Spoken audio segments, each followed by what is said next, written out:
Assalamualaikum warahmatullahi wabarakatuh. Sebelumnya perkenalkan saya Gali, mahasiswa Teknik Industri. Di sini saya akan presentasikan tentang analisis pengendalian kualitas dengan metode statistika proses kontrol pada produksi baterai ringan Citycon di kasus PT Nusantara Building Industri. Kemudian di rumusan masalahnya adalah tingginya angka defek pada produk baterai ringan silikon di PT NBI ini menyebabkan berbagai permasalahan hingga berimbas pada kerugian waktu, material, hingga finansial. Hal ini membuat perlu adanya analisis eh, terkait hasil produksi.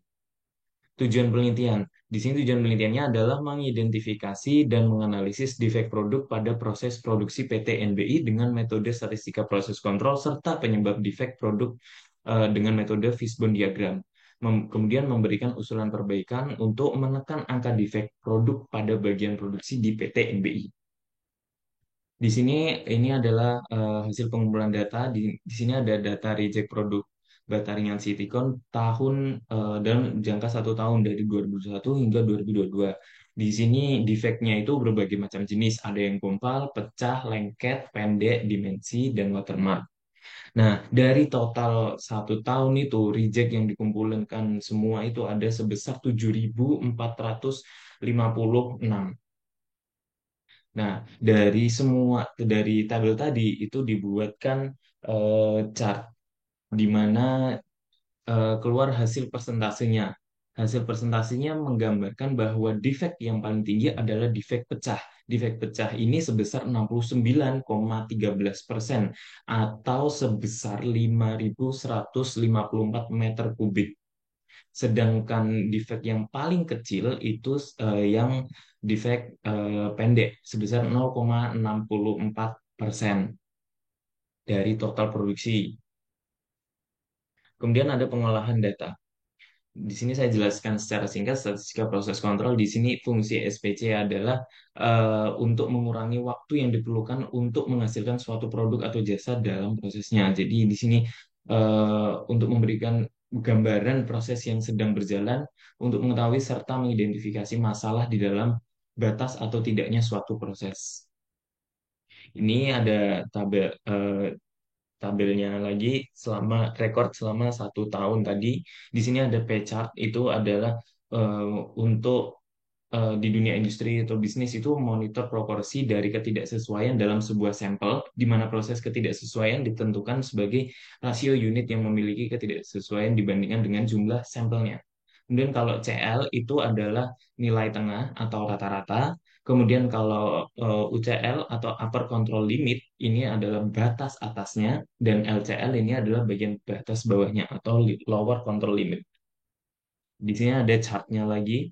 Dari tadi dari tabel tadi dibuatkan chart. Di sini keluar eh, dari grafik ini tuh dapat diketahui bahwa terlihat dari data yang melewati batas UCL dan LCL-nya itu diantaranya ada pada bulan 3, bulan 5, bulan 6, bulan 7, bulan 8, dan bulan 9.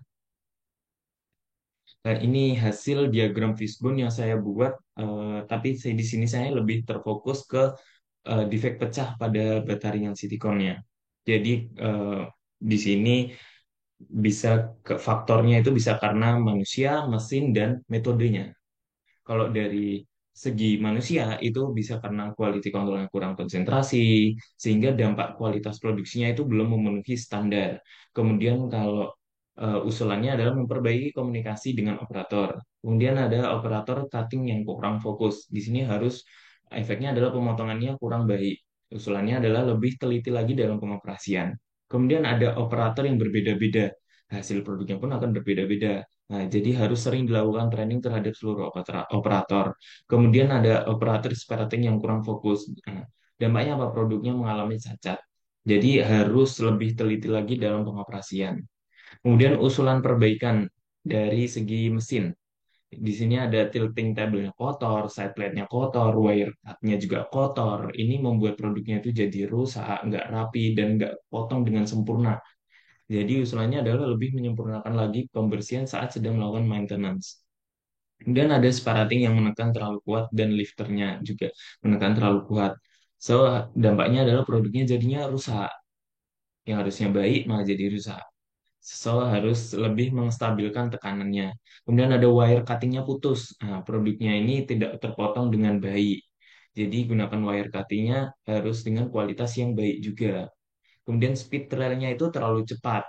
Jadi, produksinya akan hancur. Jadi, solusinya adalah lebih menstabilkan lagi kecepatannya. Kalau dari segi metode, ini ada standar setting time yang berbeda-beda, atau cake-nya terlalu keras jadinya. So, usulannya adalah menyesuaikan standar setting time sesuai dengan bahan baku yang digunakan.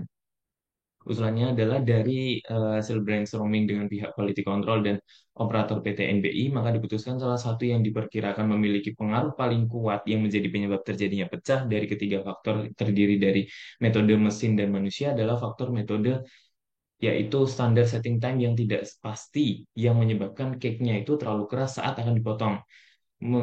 Yaitu menetapkan standar waktu setting time. Setting time ini adalah jarak waktu antar proses casting atau pengecoran dan proses cutting atau proses pemotongan. Hal ini menjadi hipotesa yang menyebabkan besar kecilnya jumlah produksi bata ringan mengalami pecah. Kesimpulannya adalah suatu produk itu bisa dikatakan berkualitas apabila telah memenuhi keinginan dan kebutuhan pembeli karena peran kualitas yang sangat penting bagi perusahaan karena menjadi suatu penelitian yang berpengaruh pada nama baik perusahaan. Rekomendasi untuk perbaikan yang dapat diberikan untuk pengembangan dari produksi bata ringan yaitu dengan membuat jadwal pengecekan dan perawatan area produksi, kemudian meninjau dan mengontrol mesin secara berkala, serta memastikan kualitas dari dan komposisi bahan yang sudah sesuai dengan standar. Sarannya adalah untuk penelitian selanjutnya diharapkan lebih eh, penelitian itu dapat lebih lagi mengenai penyebab risiko serta defek produk bataringan silikon terhadap kekuatan dan kualitas bangunan. Baik, mungkin sekian presentasi dari saya hari ini. Assalamualaikum warahmatullahi wabarakatuh.